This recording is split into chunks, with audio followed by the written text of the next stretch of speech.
Bien, cette fois nous sommes dans la région de Dreux, dans une très jolie maison où vivent un couple. Donc le monsieur est touché par une hémiplégie, son épouse est valide. Donc la problématique avait été, il y a quelques mois, le retour à domicile de ce monsieur. On avait la chance d'être sur un lieu de vie où les mètres carrés étaient disponibles.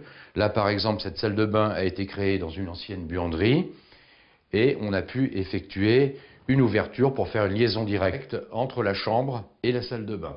Et également une liaison directe entre la salle de bain et la pièce à vivre principale de cette maison.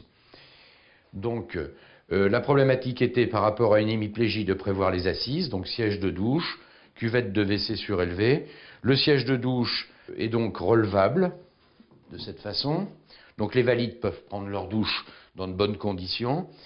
On voit qu'il est ouvert sur l'avant, bon, pour la toilette intime, c'est l'ergothérapeute qui va décider si c'est nécessaire ou pas.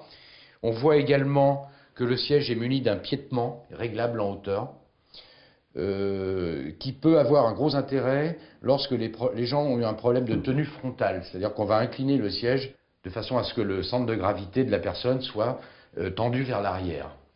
Voilà. Le dossier, parce qu'évidemment, un dossier c'est agréable, là il est tactile, ni chaud ni froid.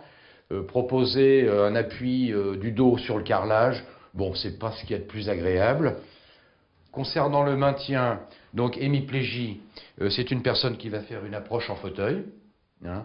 Elle aura besoin quand même à certains moments d'une petite aide de son épouse ou d'un aidant extérieur pour faire le transfert. Donc le fauteuil va se positionner sur le côté et en fait la personne va pouvoir pivot sur un pied, saisir une barre et participer à l'effort de l'assise, plus un aidant. Voilà, donc ça va se passer un peu comme ça. L'assise sera sans doute un petit peu brutale, donc le dossier important, et les maintiens. Voilà. Donc les deux maintiens, alors on pourrait considérer que pour certains, se relever, ça serait ce geste-là. Pour d'autres, peut-être celui-là, celui-là. C'est de multiples possibilités. Mais en hémiplégie, on traite gauche et on traite droite, parce que on approche d'un côté, on ressort de l'autre. Donc les deux barres relevables sont nécessaires. À proximité de la personne, le mitigeur de douche, donc avec toujours butée de réglage de température, c'est un geste volontaire de dépasser les 37 ou 38 degrés. La douchette à proximité, le gel douche, voilà. Un rideau à 3 points de fixation, 2 murales, une au plafond, pour éviter que ça ait tendance à descendre sur le devant et ça fait très vilain. Et surtout que toujours le rideau soit à un petit centimètre du sol. On peut développer peut-être également le sol. Il s'agit d'un sol thermoplastique, qui est un procédé de plus en plus fréquent, que les gens attendent. Souvent, ils ont fait des séjours en centre de rééducation, hôpitaux et autres, et ont goûté ce type de produit, qui en fait est anti-glisse. Là, celui-ci est classé R10 en anti-glisse.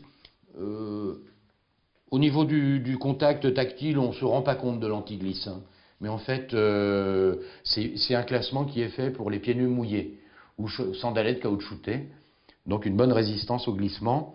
Pour la personne concernée, donc un hémiplégique qui aura un appui sur un pied quand même, et également, et d'ailleurs tout autant, pour les aidants. Parce qu'évidemment, là on se rend compte qu'il y aura toujours de l'humidité un petit peu ambiante, les sols seront humides, donc en fait, il faut protéger la personne qui se transfère d'un risque de glissade et tout autant les aidants. Voilà. On aurait pu également imaginer que pour l'aidant qui participe à la toilette, l'on pourrait aussi imaginer d'équiper cette barre d'un rideau surbaissé. En fait, pour la personne aidante qui participe à la toilette, elle serait protégée contre les éclaboussures. Donc toujours penser aux conditions de travail des gens qui aident et participent à la toilette.